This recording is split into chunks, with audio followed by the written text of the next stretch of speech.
Assalamualaikum warahmatullahi wabarakatuh. Perkenalkan nama saya Yogi. Jadi pada video kali ini kita coba praktek mengolah data menggunakan software Word PLS. Jadi metodenya itu PLSM, Partial Least Squares Structural Equation Modeling (PLSM), di mana contoh kasus yang akan saya praktekkan ini modelnya itu model mediasi. Jadi materi pada video ini merupakan isi e-book saya dengan judul ini, PLSM dengan Word PLS. Yang ini. Nah, ini dia. Ini e-booknya. Teman-teman bisa download gratis di website www.startcoma.com. Teman-teman download e-booknya gratis. Nah, jadi kita langsung aja. Jadi kalau e-booknya sudah di-download, seperti ini ya. Ini e-booknya. Yang akan kita praktekkan itu untuk yang untuk contoh kasus yang bab 2. Di mana contoh kasus yang bab 2 ini kita akan menggunakan Word PLS untuk menguji mediasi ya. Kita langsung aja menuju bab 2-nya. Nah, ini dia. Oke, kita langsung lihat di sini. Nah, jadi modelnya seperti ini ya yang akan kita uji dengan software Word PLS. Di sini ada 3 variabel laten, ada pelayanan, kepuasan, sama loyalitas. Jadi yang warna oranye ini merupakan variabel laten. Sementara yang warna hijau, pel 1, pel 2, pel 3, kep 1, kep 2, kep 3, kep 4, loy 1, loy 2, ini namanya indikator. Nah, nama lain indikator itu, kalau kita baca beberapa referensi, istilah lainnya namanya manifest variable. Jadi yang warna hijau ini indikator atau manifest variable atau observe variable atau indikator variable. Nah, jadi pelayanan ini merupakan variabel laten memiliki 3 indikator. Pel 1, pel 2, pel 3. Kepuasan, variabel laten kepuasan memiliki 4 indikator. Kep 1, kep 2, kep 3, kep 4. Variabel laten loyalitas memiliki 2 indikator. Loy 1, loy 2. Nah, teman-teman, indikator-indikatornya ini yang warna hijau ini bersifat istilahnya namanya reflektif.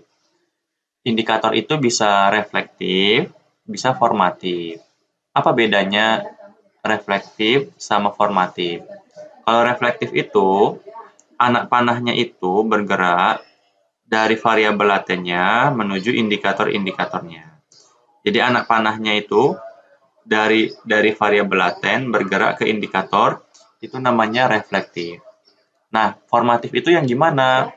Nah, formatif itu anak panahnya bergerak dari indikator ke variabel latennya. Jadi mesti bisa bedakan ya. Jadi kalau kita lihat gambarnya, kalau nanti anak panahnya bergerak dari indikatornya ke variabel latennya, itu dinamakan indikator formatif. Itu ya bedanya ya. Seperti itu. Nah, sekarang dari gambar ini ada hipotesis yang akan diuji. Yang pertama, pelayanan berpengaruh positif dan signifikan terhadap kepuasan. Pelayanan berpengaruh positif dan signifikan terhadap loyalitas. Kepuasan berpengaruh positif dan signifikan terhadap loyalitas. Kepuasan signifikan memediasi hubungan antara pelayanan dan loyalitas. Nah, ini. Atau dengan kata lain ya, pelayanan secara tidak langsung berpengaruh signifikan terhadap loyalitas melalui kepuasan. Jadi ada 4 hipotesis yang akan kita uji. Ini 3 hipotesis ini hipotesis pengaruh langsung. Sementara yang di bawah ini merupakan hipotesis untuk pengaruh nggak langsungnya. Jadi hipotesisnya ada 4, terdiri dari 3 hipotesis langsung sama 1 hipotesis nggak langsung. Kemudian kita menuju ke data. Jadi datanya seperti ini ya. Pelayanan ada 3 indikator. Kepuasan ada 4 indikator. Loyalitas ada 2 indikator. Kita bisa melihat di sini jumlah respondennya ada 100 responden. Ya. Jumlah respondennya ada 100. Nah, ini datanya ini skala Likert. Kita misalkan 1 itu menyatakan sangat tidak setuju, 2 menyatakan tidak setuju, 3 kurang setuju, 4 setuju, dan 5 sangat setuju. Datanya itu sudah saya buat ke dalam Excel seperti ini. Jadi ada 100 responden. Nah, sekarang kita mulai aja praktek menggunakan WordPLS. Oke. Pertama, kita harus kita buatlah misalkan file text dokumen ya, new text dokumen. Kita buat file baru namanya data latihan bab 2. Kita buka filenya. Nah, ini kan masih kosong datanya. Kemudian data yang ada di Excel ini kita copy dan kita pindahkan ke teks dokumen tadi. Kita copy semuanya, kita boleh copy dari judulnya, ini. Kita copy semuanya. Kita copy, ini dari copy. Kemudian kita pindahkan di sini. Nah, di sini Ctrl V. Nah, ini udah pindahkan. Jangan lupa filenya di-save. Kemudian kita close.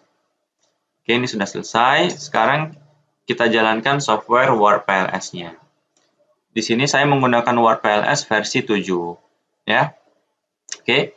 Kemudian kita coba proses, pilih Proceed to Use Software. Nah, di sini tahap pertama kita klik. Nah, pada tahap pertama ini kita membuat project baru, create project file. Kita simpan projectnya di folder tempat kita kerja. Ya, kita akses dulu ya. Folder tempat kita kerja itu di ini. Nah, ini dia. Ya, kita buat project WordPLS untuk bab 2-nya. Kita pilih save. Oke, sudah di Oke. Kemudian kita pilih Proceed to Step 2. Nah, di sini kita mengimport data yang sudah kita siapkan tadi. Data latihan bab 2-nya. Pilih Open, pilih OK. Nah, dari sini kemudian ntar lagi muncul kotak baru nih. Pilih Next, pilih Finish. Kemudian pilih OK, pilih Yes. Pilih OK. Pilih Proceed to Step 3. Ini pre-process data. Ibaratnya datanya itu diperiksa lah, seperti itu kan. Memeriksa apakah ada permasalahan nilai variance yang 0, memeriksa ada nggak kolom dengan nama yang sama, ada nggak masalah di rank, dan seterusnya. Dan semua data ya, semua data sudah dibakukan, di standardize. Kemudian pilih OK, pilih OK, pilih Yes. Kemudian udah. Nah, kemudian sekarang kita baru mulai menggambar. Proceed to step 4. Pilih define same model. Nah, di sini kita mulai menggambar modelnya seperti ini. Ya, itu gambarnya gambar yang ini kita coba gambar di WordPLS. Jadi pilih latent variable option, pilih create. Di sini kita beri nama pelayanan, kita masukkan untuk pelayanan. Kita pilih save. Jangan lupa nih reflektif ya, karena indikator kita tadi kan reflektif, bukan formatif. Pilih save. Oke, sudah terbentuk satu variabel laten baru pelayanan, memiliki 3 indikator, 3 item. Kita buat lagi variabel laten yang baru, kepuasan. Ada 4 indikator, pilih reflektif, pilih save latent variable setting. Jadi kepuasan ini ada 4 indikator. Pilih lagi di sini namanya loyalitas. Di sini kita pilih save. Nah, ini dia. Jadi di sini loyalitas ini ada 2 indikator atau 2 item. Nah, tinggal kita pilih create direct link ya, kita pengaruh pelayanan terhadap kepuasan, pengaruh kepuasan terhadap loyalitas, pengaruh pelayanan terhadap loyalitas. Oke, kita sudah membuat model ini ke dalam WordPLS. Jangan lupa pilih model option dan kita simpan. Kita pilih OK. Kita pilih OK.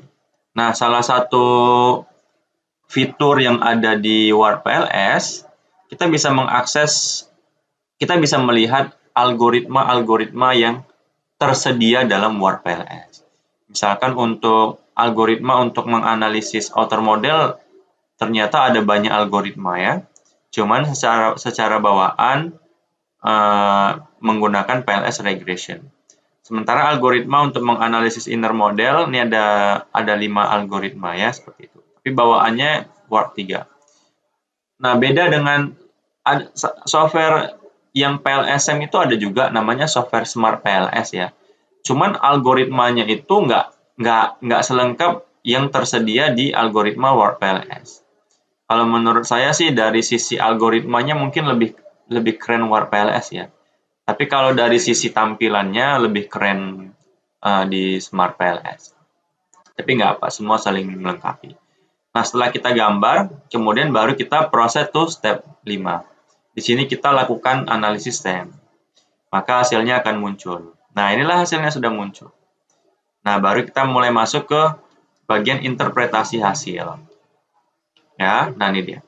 Sekarang kita akan menginterpretasi hasil untuk outer loading atau nama lainnya loading. Loading ini batas amannya itu sebenarnya harus di atas 0,7 ya.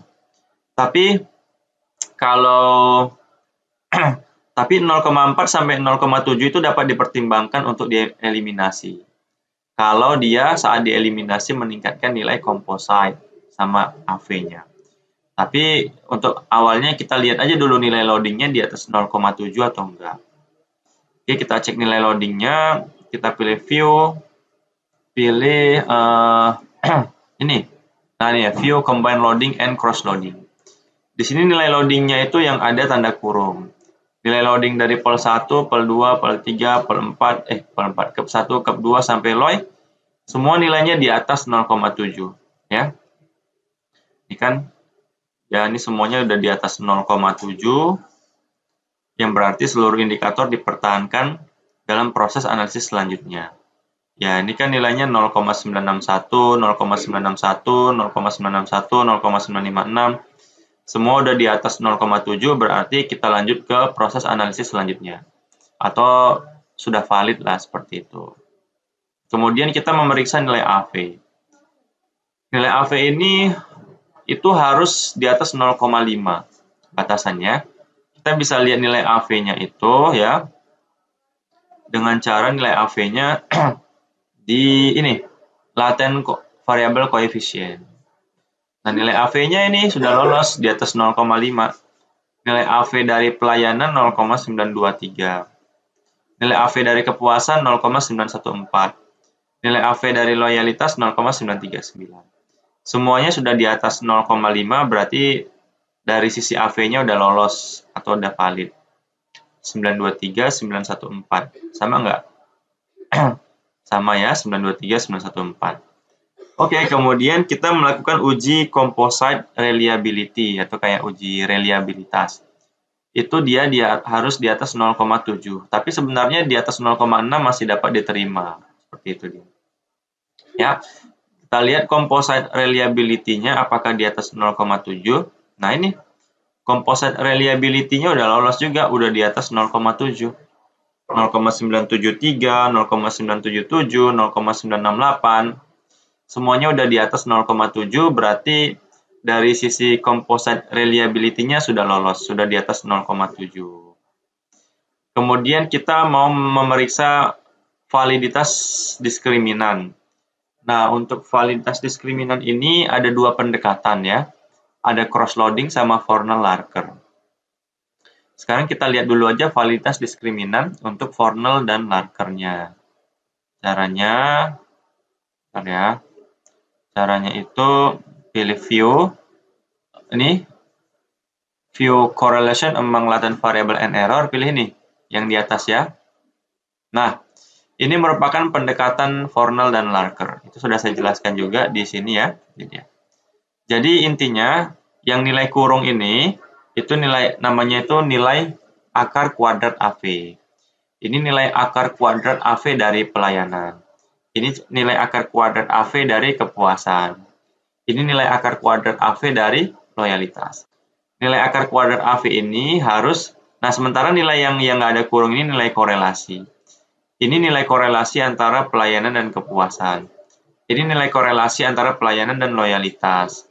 Ini nilai korelasi antara kepuasan dan pelayanan. Intinya, nilai akar kuadrat AV atau nilai yang kurung ini harus lebih besar daripada nilai yang korelasinya. Kita lihat yang di dalam kurung ini nilainya sudah lebih besar daripada nilai korelasinya. Nah, ini dia. Artinya, memiliki validitas diskriminan yang baik. Oke, dari sisi Fornell dan Larkernya itu sudah lolos.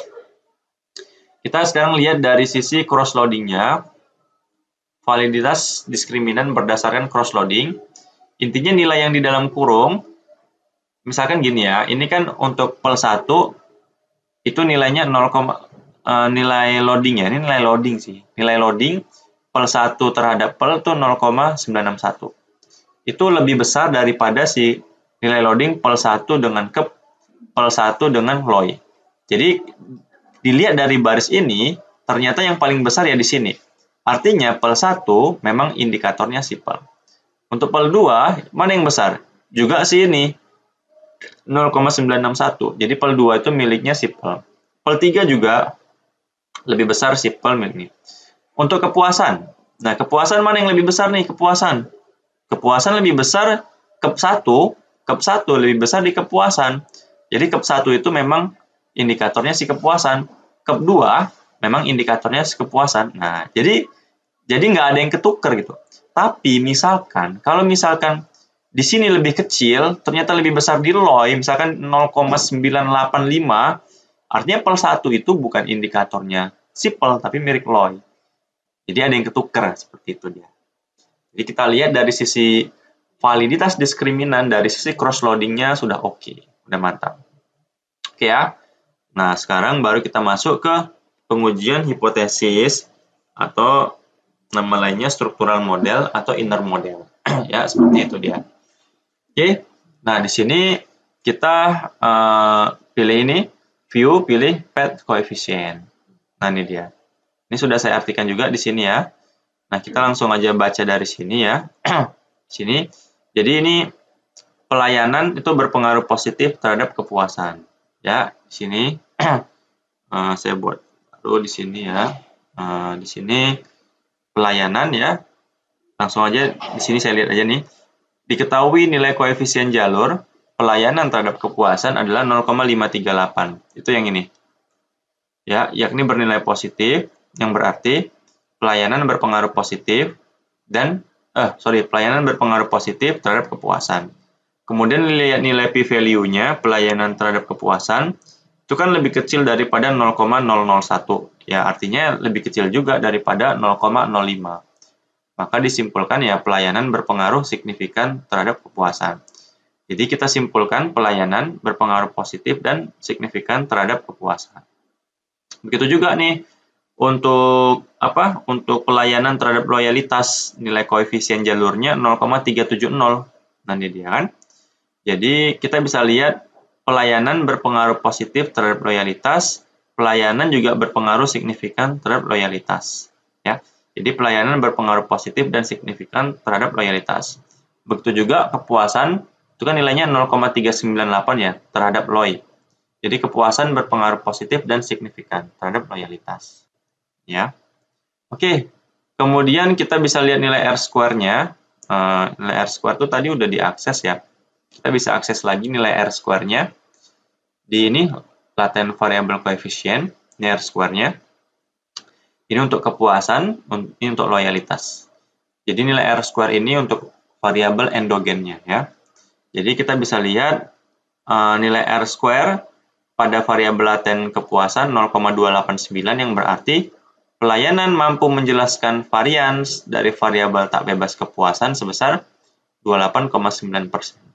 Sementara loyalitas, nilai R-square dari loyalitas 0,497 ya, 0,497 ya. Ini dia. Itu artinya pelayanan dan kepuasan mampu menjelaskan variabel tak bebas loyalitas sebesar 49,7%. Seperti itu dia.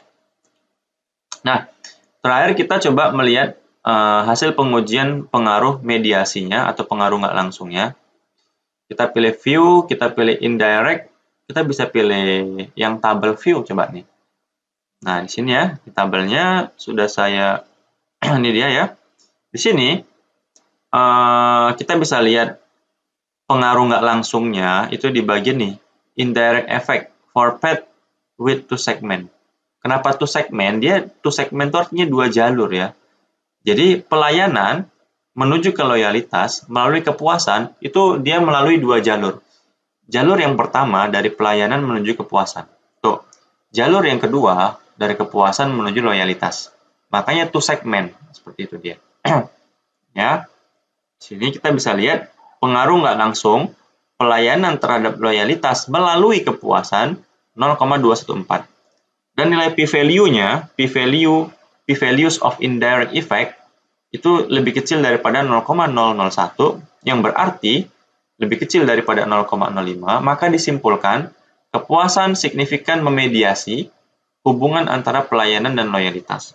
Atau dengan kata lain, pelayanan secara tidak langsung signifikan mempengaruhi loyalitas melalui kepuasan.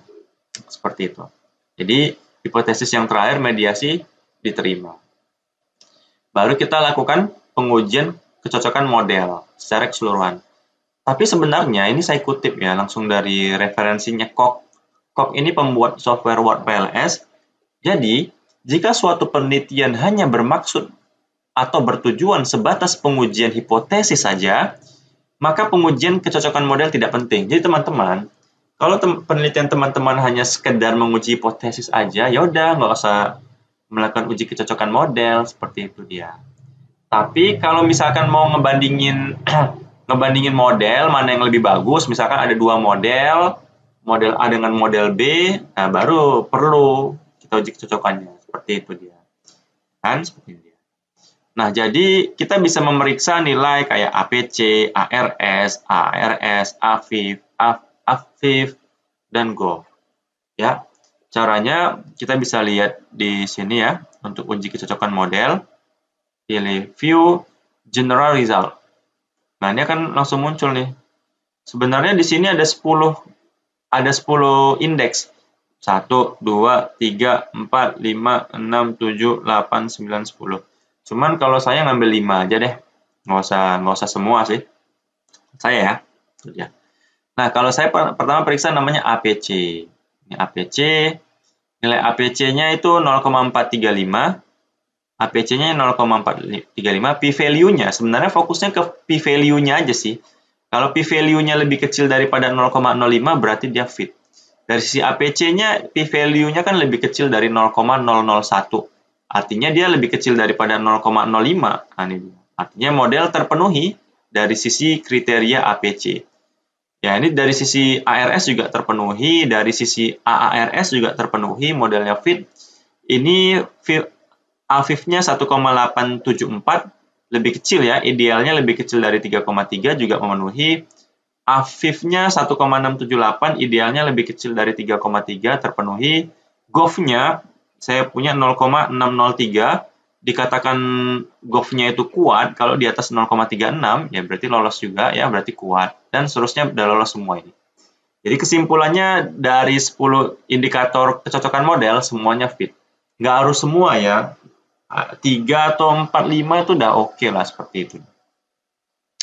Oke teman-teman, semoga bermanfaat ya. Mohon maaf atas segala kekurangan. Assalamualaikum warahmatullahi wabarakatuh.